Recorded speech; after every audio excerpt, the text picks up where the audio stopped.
अस्सलाम वालेकुम दोस्तों, कैसे हैं? उम्मीद करता हूँ कि आप ठीक होंगे। आज से हमारा CSS स्टार्ट हो रहा है। आप भी सोच रहे होंगे कि हमारी जो प्लेलिस्ट है उसका नाम है XHTML और CSS। तो 16 हमारे ट्यूटोरियल्स हो चुके हैं, अभी तक CSS की बात नहीं हुई। क्यों नहीं हुई?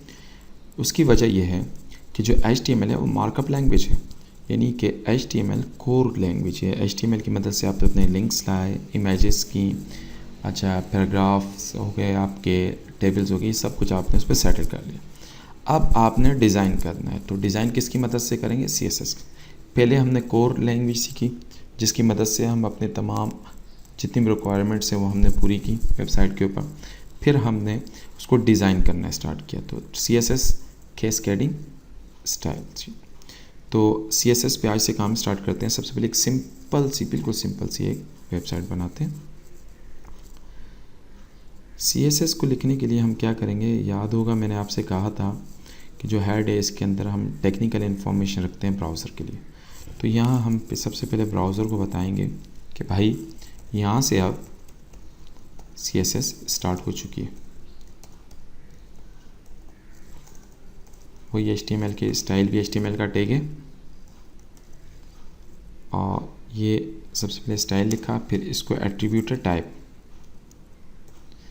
टाइप लिखने के बाद वही सेम अभी तक हम CSS में काम नहीं किया। अभी तक हमने इस सिर्फ ब्राउज़र को बता रहे हैं कि हम जो है ना यहाँ से CSS स्टार्ट होगी, text/CSS, और इसे सेव कर देते हैं। जब हम इसे सेव कर देते हैं तो अब ब्राउज़र को पता चलेगा कि यहाँ से आगे जो भी काम होगा इन दो टैग्स के अंदर वो CSS होगी। यहाँ एक पैराग्राफ बनाते हैं। पैराग्राफ याद है ना, P से, और लिखते हैं आई लव द वर्ल्ड, उसे सेव कर देते हैं।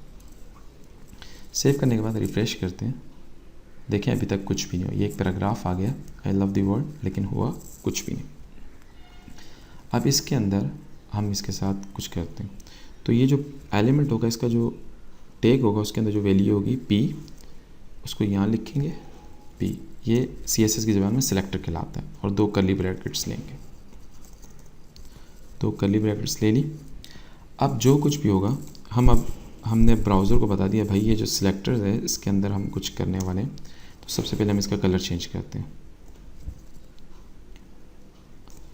HTML के अंदर हम प्रॉपर्टीज़ के बाद इक्वल का साइन देते थे, या एट्रीब्यूट्स के बाद इक्वल का साइन देते थे। यहाँ हम नहीं देंगे, यहाँ हम देंगे कॉलन दे के बाद मैं इसको कर देता हूँ ग्रीन, और सेमी कॉलन से इसको क्लोज कर देता हूँ। सेव करता हूँ, देखते हैं क्या होता है। आपने देखा इसका कलर ग्रीन हो गया, थोड़ा ग्रीन नज़र नहीं आ रहा, रेड कर देते हैं, सेव कर देते हैं। ठीक है, याद रखें स्टाइल के अंदर जो होगी वो CSS का इस्तेमाल होगा, और ये इसका सेलेक्टर है, ये इसकी प्रॉपर्टीज़ हैं, और ये इसकी वैल्यू। अब ये थोड़ा बुरा लग रहा है, मुझे तो मज़ा नहीं आ रहा। चलिए मैं इसका फ़ॉन्ट चेंज करता हूँ। तो फ़ॉन्ट के लिए क्या करेंगे, हम सेमी कॉलन के बाद लिखेंगे फ़ॉन्ट -फैमिली, आगे फिर हम यहाँ कॉलन डालेंगे। याद रखिए कॉलन डालने के बाद एरियल, और सेमी कॉलन करके इसको क्लोज़ कर देते हैं। इसे क्लोज़ करते हैं। अब देखें क्या होता है, देखें ये चेंज हो गया। तो CSS की मदद से हम स्टाइल्स पे काम करते हैं, फ़ॉन्ट पे काम करते हैं, उसको रेड करते हैं पैराग्राफ के अंदर। मैं आपको फिर बता देता हूँ, और भी बहुत से तरीके हैं CSS के, लेकिन अभी जो हमने तरीका इस्तेमाल किया उसके अंदर जो भी आपका कंटेनर होगा, ये देखिए कंटेनर है तमाम एलिमेंट का, ये यहाँ सिलेक्टर बन गया। जितने भी, अगर मैं इसके अंदर एक और पैराग्राफ भी लिखता हूँ ना, मिसाल के तौर पर मैं इसको कॉपी करता हूँ,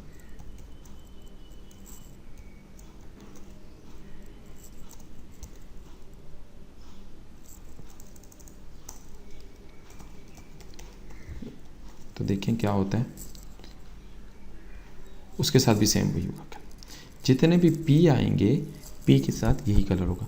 अब मैं थोड़ा चेंज करता हूँ, एक सिलेक्टर और डाल देता हूँ, यहाँ डाल देता हूँ H2 डाल देते हैं।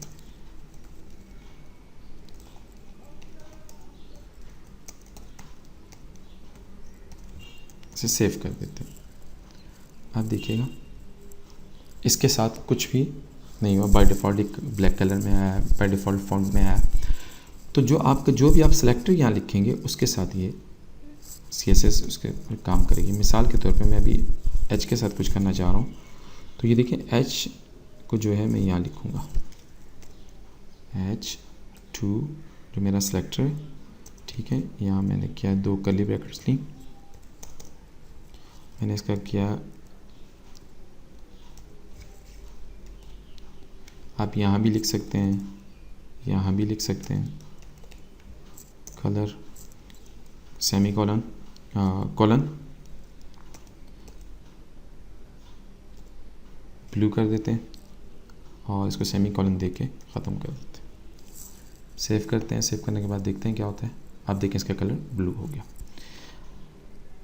जैसे जैसे हम प्रैक्टिस करते जाएंगे, सीखते जाएंगे, फिर मैं आपको बता दूं H जो हमारी हेडिंग है उसको ज़रा क्लियर करके बता दूं। ये H2 जो है ये CSS के अंदर जब हम यहाँ लिखेंगे तो ये सिलेक्टर बन जाएगा, ठीक है। और इसके बाद ये कर्ली ब्रैकेट्स आएंगी, फिर प्रॉपर्टीज़ आएगी, फिर वैल्यू आएगी, फिर सेमी कॉलन। सेमी कॉलन के बाद हम दूसरी स्टेटमेंट लिख सकते हैं, ठीक है। तो उम्मीद है कि आप थोड़ी बहुत CSS की प्रैक्टिस करेंगे और आप थोड़ा बहुत CSS को समझ जाएंगे। और आपने मेरे चैनल को भी सब्सक्राइब कर लिया होगा, लाजमी आपने मेरे चैनल को सब्सक्राइब कर लिया होगा। नहीं किया तो नीचे दिए गए लिंक पे सब्सक्राइब कर लें। अगले ट्यूटोरियल तक के लिए इजाज़त दीजिए, थोड़ा और एडवांस लेवल पे हम जाएंगे। अल्लाह हाफिज़।